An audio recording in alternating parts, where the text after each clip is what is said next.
Good morning. Hey, so this morning we're going to talk a little bit about feelings. Feelings. Feelings. We're going to talk about feelings.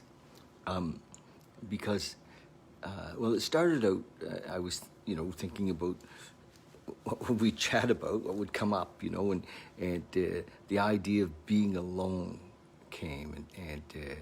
And what is the thing with being alone? It seems like it's a feeling.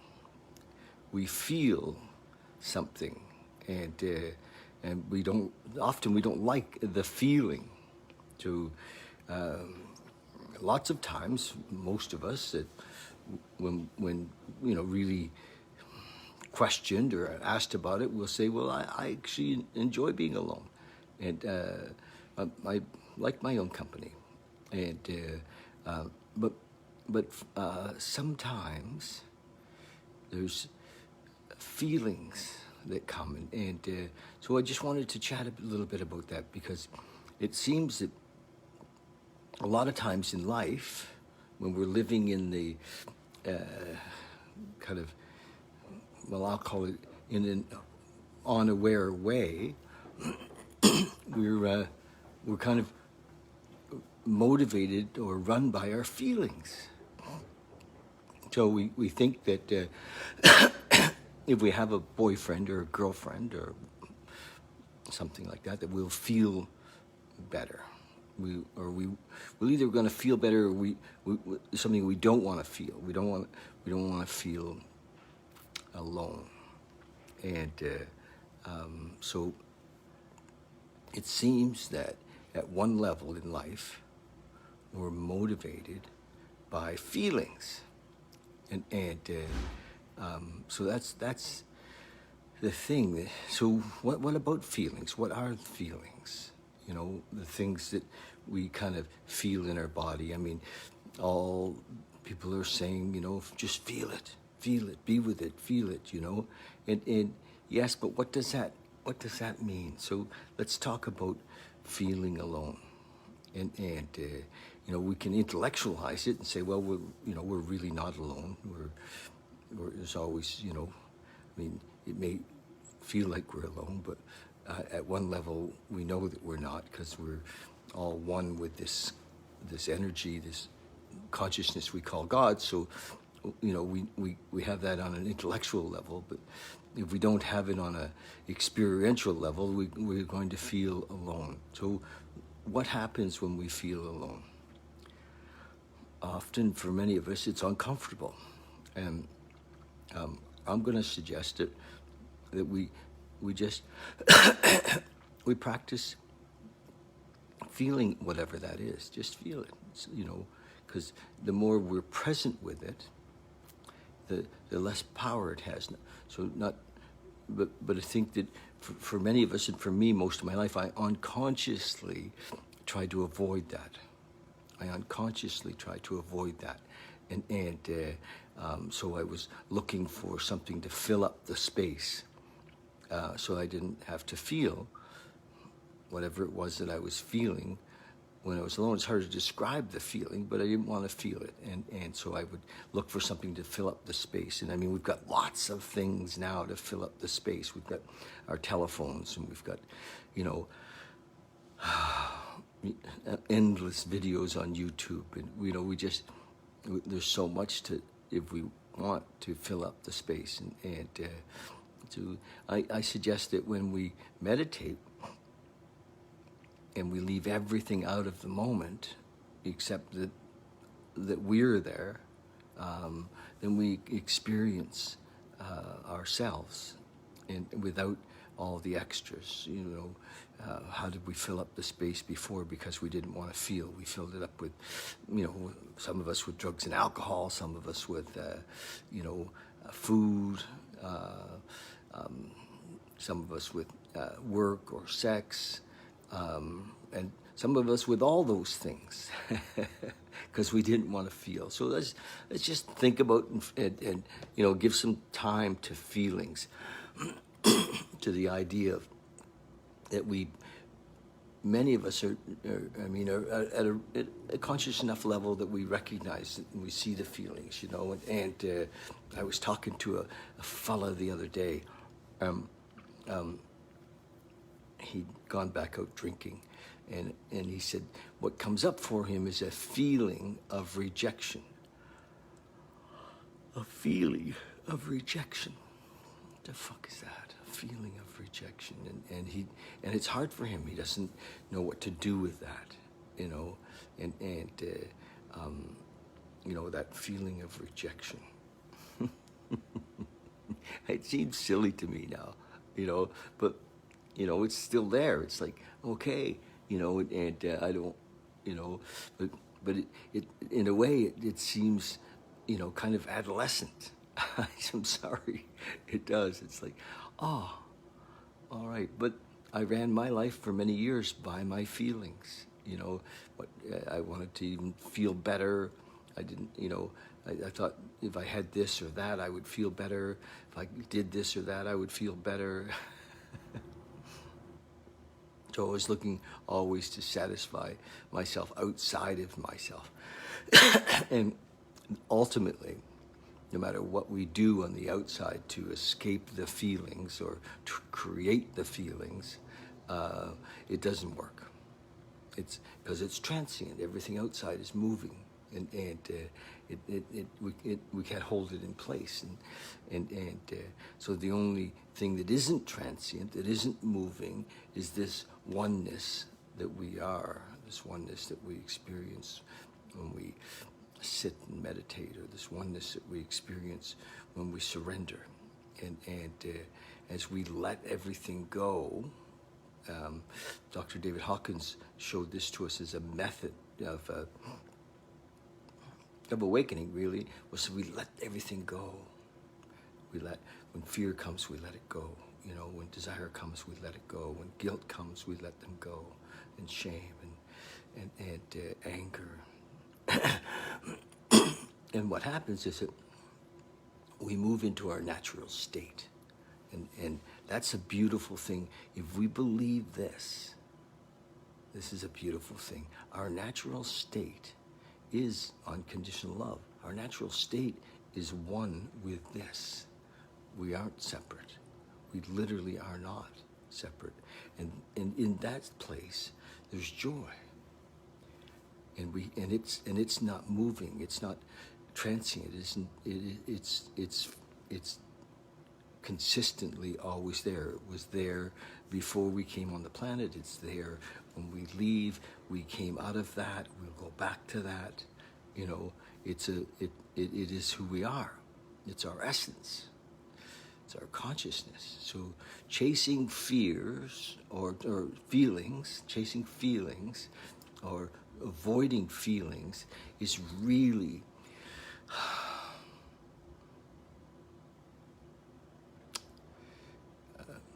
it's hopeless. There's nothing, you know.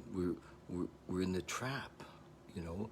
And do you remember when you used to say to somebody, "You made me feel," you know, be careful with my feelings.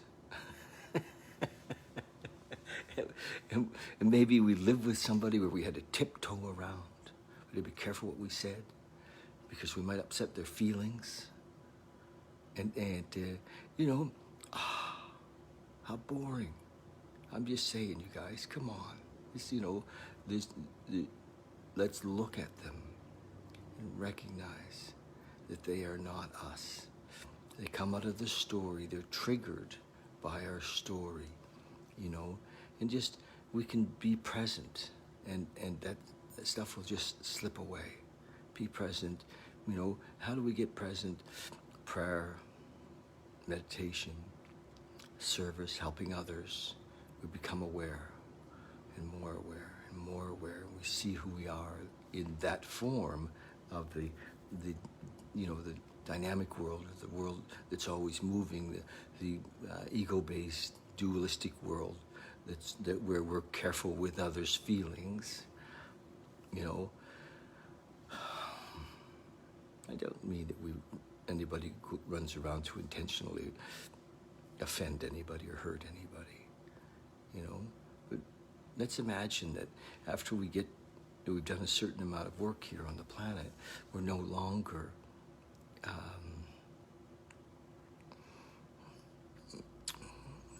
run by our feelings, that we're free, you know, run by our thoughts or our beliefs, that we're free. And that's possible, okay? It's possible using the 12 steps. It's possible, you know, there's a lot of paths to that. When we first come to the 12 steps, you know, when people say, you'll never be alone again, or you never have to be alone again, it's true. You know, not only do we create an amazing circle of understanding around us that nurture us into growing through our feelings, you know, growing out into an understanding from the group, you know, from the love that we're surrounded with, and we begin to recognize that love is always there. The love in the 12-step world doesn't, you know, overall, I mean, maybe we have rifts with individuals from time to time, but overall, the love is always there. We're always accepted. We're always asked to come back, you know, because we all understand what it's like to be, you know, a slave to our feelings. Literally a slave to our feelings. Feelings of anger, you know, feelings of self-pity, feelings of fear. And we feel these things, and we don't want to feel them. And some of them have been nailed in really hard with trauma. You know, they've really been banged into our psyche with trauma. And we may have to you know, spend a fair amount of effort and time to just kind of allow that to move out. It will come out of the body too, because it's in the body. So as you're on this path of awakening, you know, the body will release stuff. And that's why you have a sponsor, and you call him or her up and say, holy shit, I'm feeling. And then I remember in my early days in recovery, I didn't know any of this stuff, just none of it. And I had been numbing myself for years with drugs and alcohol so that I didn't have to feel. And then I stopped doing drugs and alcohol, and oh my gosh, you know, I remember driving along in the car screaming, you know, because I didn't know what to do with it. I didn't know what to do with it. I had no idea. And now it seems, you know, I mean, what happens in the 12-step world is we mature, we grow up. You know, I came in, I was in a 25-year-old body, and I was emotionally about 13, you know, and full of fear and anger and uncertainty, guilt and shame, and all these feelings that went with those. So it's possible, it is possible. I'm an example that it's possible to awaken to who we are in this oneness, in this world that we live in, which is you know, it's a world of consciousness. It's created by consciousness, by God. And we can touch that, we can experience that. And that's total freedom. Total freedom. Anyway, that's my little ramble this morning. Thanks, you guys. You know, so if you're experiencing, you know, feelings, and just, well, call me, we'll talk about it, you know, because we can pick through some of them from time to time, and once you start to see them as imposters, then they all become imposters. It's like, oh my gosh, it's not real, and sometimes we need a little help to do that, to see that it's not real. Anyway, love you guys. I'm going to read today. What day is it? My gosh, it is December the 3rd. And we're going to read December the 3rd from this little book I read from every day, the 24-hour day book. And sometimes I just love what he's written, and sometimes I'm like, oh my gosh, it's so, you know, but we take it all. We'll see where he is with this today, okay? So this December 3rd, thought for the day.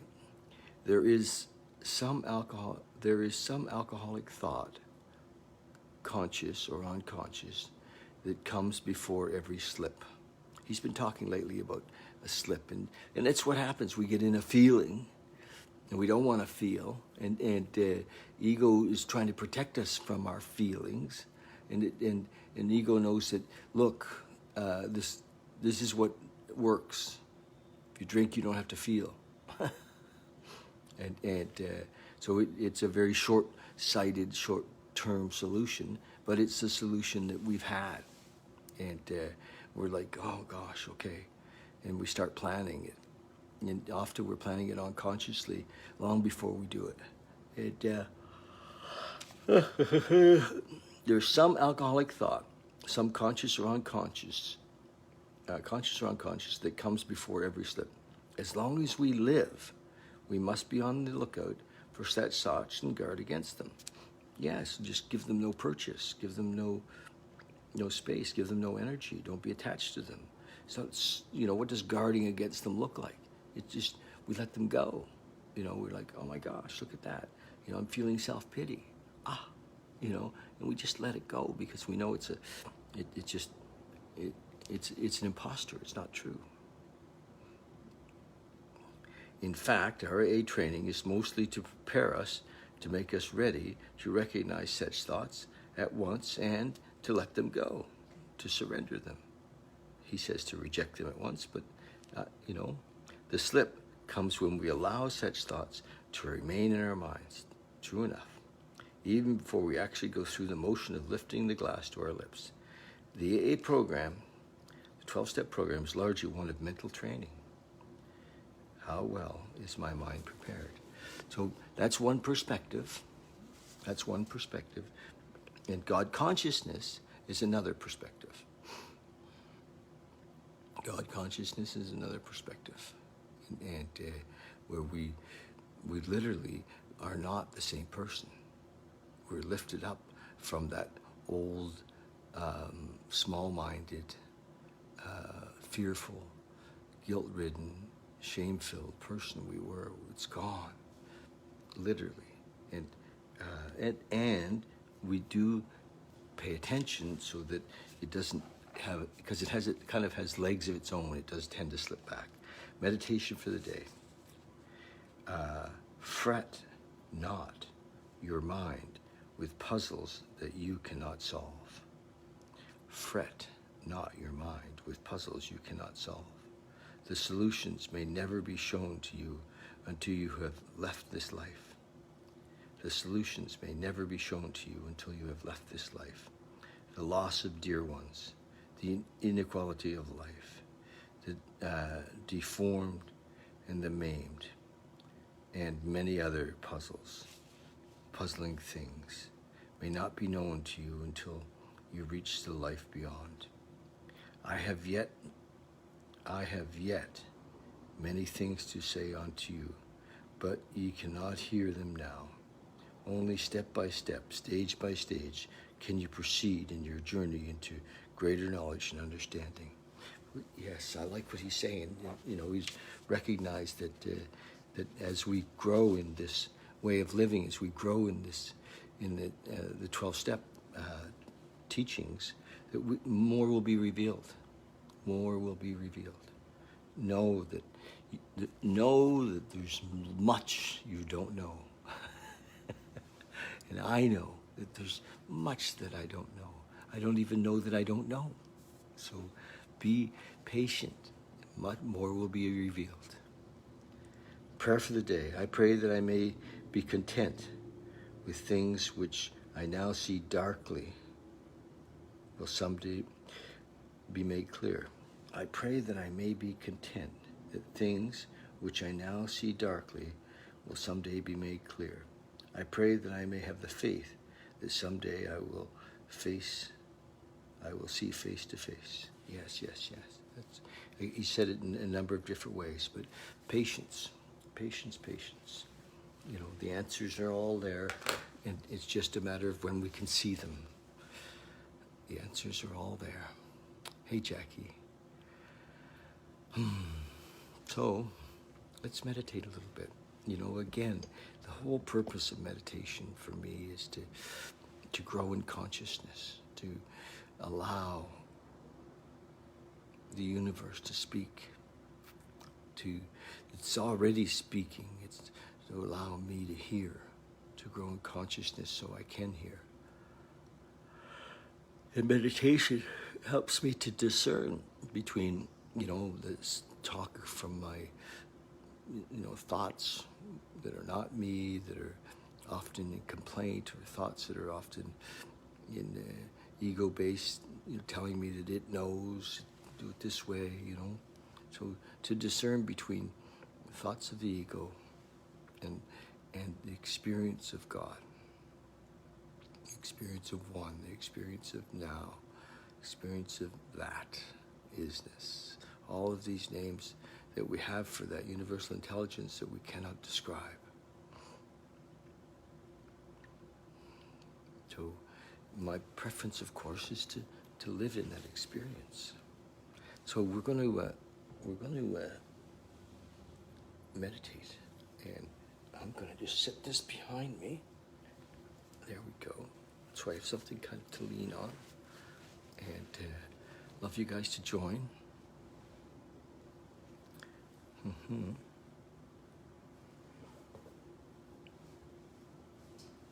we go. Perfect. So we're just going to sit for maybe for a few minutes, 5-7 minutes. And if you find that it's difficult, just, sit for as long as you can. Just begin with us. Begin with us. And close your eyes, put your feet on the ground, and watch if there's resistance to doing this. Just watch, where's that resistance coming from? Where's that resistance? The old, hanging on of the ego saying, you don't need this, or you're too busy for this, or this, this is silly, this is not going to work. Well, ego doesn't want change. Ego wants the status quo. Ego wants to continue running the show. And because, even though ego is an employee, it had become the boss. And to recognize that those voices are just that sometimes. All through time, all through the ages, all the teachers have shared with us that meditation opens the doors for us to access our true power, our true oneness. It is a path. It's pretty much a part of almost all the paths. So let's just give it a shot. Just tell those voices that are saying I'm too busy to just relax. We're just going to sit for a few minutes. So find a space, comfortable with your back, so you don't have to hold yourself up.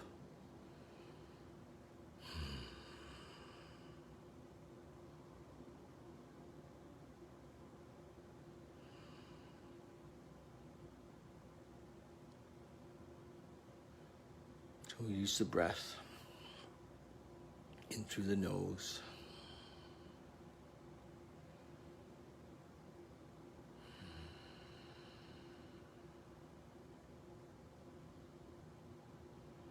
Just allow the breath to bring us here into the moment when we just focus on our breath a little bit as we're breathing through the nose. We focus on the breath and focus on the chest as it lifts up.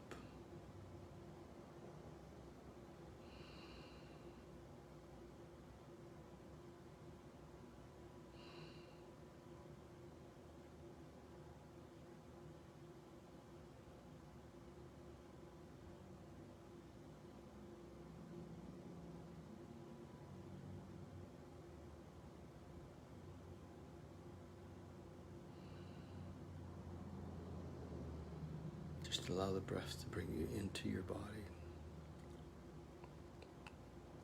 If there's sounds around, just include them. Just include them.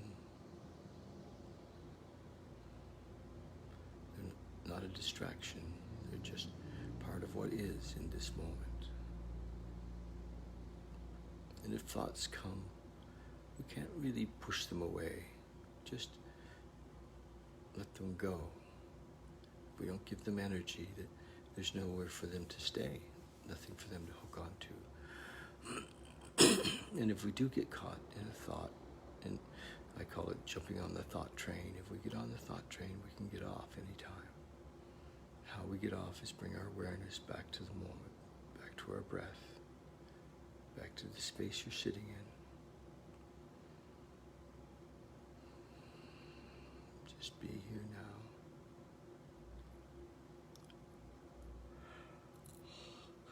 Prayer will also bring us back. So if fears come in, thoughts come in, and feelings of fear come up, just pray.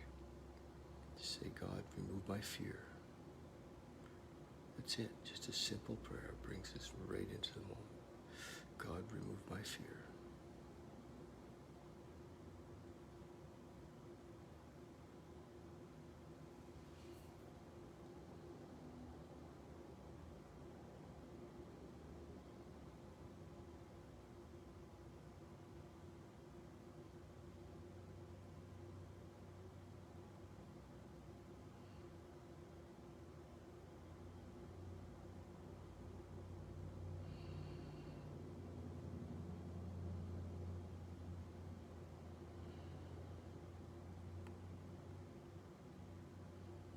Just drop in. Feel our body relax. Shoulders maybe drop down a little bit. Tension just releases out of our jaw. Whole body loves this quiet time.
Remember to breathe. Bring our attention to our breath. Brings us into the moment. If thoughts are flying around, just let them fly around. No energy towards them, no attention, no attraction, no attachment. Just let them go. They have no power of their own. All the power the thoughts have come from us.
Just come back when you're ready.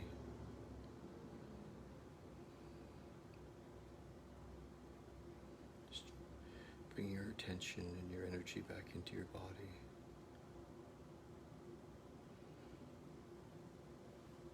Maybe just say thank you. Thank you to the universe. Thank you to God. Thank you to consciousness. Thank you that we've met. Thank you that we're here together. Thank you that God speaks through folks, through people, through sponsors, through